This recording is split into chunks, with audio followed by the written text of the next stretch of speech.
questions, critical questions about Spicer, the press secretary, yesterday that the president lost confidence, lost trust in his national security advisor because he misled them on his conversations with the Russian ambassador to the United States on sanctions. He also called him a wonderful man. Now, I don't know, but if I had a spokesman, I don't, but if I had one, and I sent them out to the briefing room and said that there was an eroding and evolving trust factor over several weeks due to several circumstances, I don't think I would go out and then be like, he's a wonderful man. I asked for his resignation, I got it. It makes no sense. It actually, here's what it makes sense. It gives us the real insight into how Donald Trump thought about this entire scenario. He didn't think what Michael Flynn did was so bad. Because what he really believes is real thinking, which is not the thinking that his spokesman put forth yesterday. Can I just say, since we've talked about how he's calling on conservative media, this is the third press conference with a world leader that this situation with Russia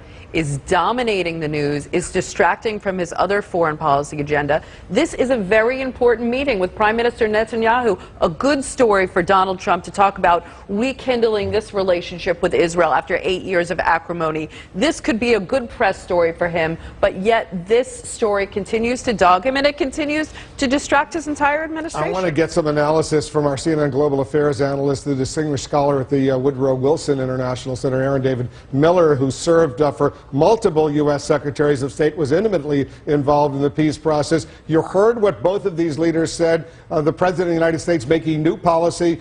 The two-state solution, fine, if that's what they want. One-state solution, fine, if that's what they want. But the bigger issue, the President and the Prime Minister said, Israel now has an emerging relationship with a whole host of other Arab countries, presumably referring to Jordan or Egypt or Saudi Arabia or the United Arab Emirates, Bahrain, other countries. And an Israeli-Palestinian deal, the President now suggesting, could be part of a regional peace agreement. What do you make of that? You know, as a Star Trek fan, Wolf, I haven't seen, this is nothing short of a Vulcan mind meld on so many issues. Clearly, each leader was determined to improve, fundamentally and drastically improve the personal relationship, and they lauded one another, particularly the Prime Minister's comment about laying to rest any sense that the President or anyone in his immediate circle was anti-Semitic or anti-Israel. Second, on the Iran issue, they both hate the agreement. They didn't talk about details, but it's clear they're going to be operating in a much closer way in that. And finally, on the issue of Israeli-Palestinian peace, if they didn't completely close the door to the notion of a serious two-state solution, which at the moment is going to be almost impossible to implement, they almost completely buried it. Both of them talked clearly, and the President was surprised that the Prime Minister raised the issue of broadening the circle and involving core Arab states. But the Prime Minister talked about new avenues. And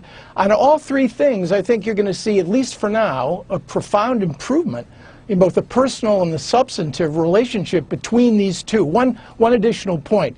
It is striking that the President of the United States said how important the pursuit of peace is to him. And the signaling out of Jared Kushner by the Prime Minister, by the Prime Minister also suggests that for the first time that I know, in my long experience, the con for this, the control for this is reposited not just in the White House, but in the hands of a man who is not only a family member of the President, but deemed to be one of his closest personal advisors. That's good news if you found a serious approach to Arab-Israeli peacemaking. It may not be such good news if you wander off the highway on approaches that don't stand a chance of working. Oren Lieberman is in our Jerusalem bureau. He's our correspondent over there. Oren, we also did hear the President say something that the Prime Minister presumably was not that excited about when he said to the Prime Minister, as far as Israeli settlements on the West Bank are concerned, hold back. I'd like to see Israel hold back. He then went on to say, well, I think we're going to make a deal, but he was pretty precise in telling the Prime Minister he's not very enthusiastic about Israel's going ahead and building more settlements. especially after we saw a few announcements right after the election of Donald Trump. More than 6,500 new settlement homes approved by Netanyahu in the first days of the Trump administration.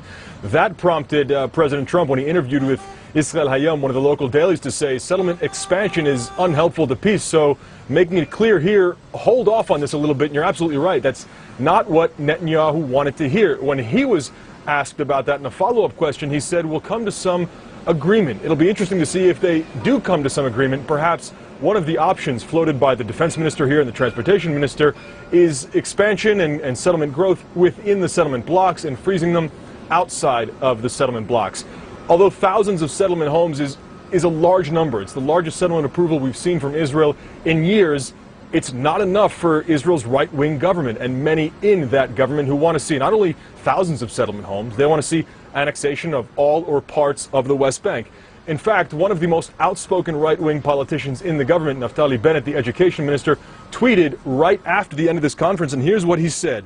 A new era. After 24 years, the Palestinian flag has been taken down and exchanged with an Israeli flag. I commend Prime Minister Netanyahu for showing leadership and looking out for Israeli security. He clearly heard what Netanyahu said, which was dodging the question of a two-state solution. Netanyahu refused to commit to it, dodging that question. He looked at that as Netanyahu backing away from that commitment a few years ago to a two-state solution. So it'll be interesting to see how this plays out. There weren't many details here, but Netanyahu looking for some sort of wiggle room, perhaps Trump as well, as his administration figures out their Middle East policy. All right, everybody stand by. There's much more of our special coverage coming up. More on President Trump's meeting with the Israeli Prime Minister. This amid new questions about the Trump camp's ties to Russia. We'll take a quick break. More on the breaking news right after this.